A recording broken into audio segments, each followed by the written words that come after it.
2019, a little cool down coming our way. This is really interesting. An international team of scientists, including 2 from the Denver area, make an historic discovery in South Africa. Yeah, they say they found a new species of a human ancestor.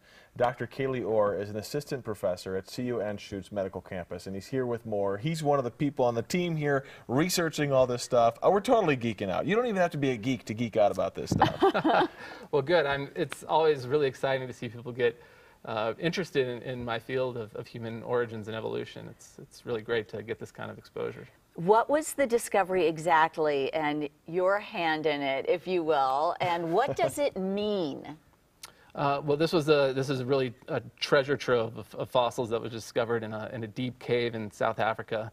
Initially discovered in 2013, but it took a while to extract many of the fossils. In fact, there are still many coming out.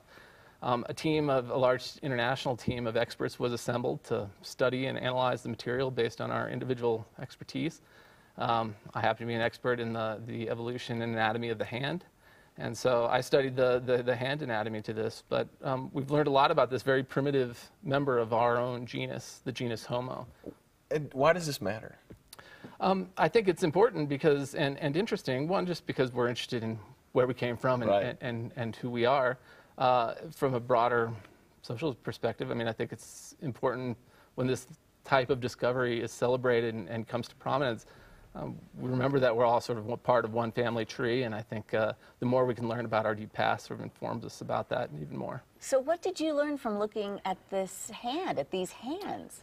Well, it tells us that this population of very early sort of primitive humans was probably still spending some time climbing in the trees. Their finger bones were curved, much like primates like chimpanzees that spend a lot of time climbing the trees with powerful grasping of the hands.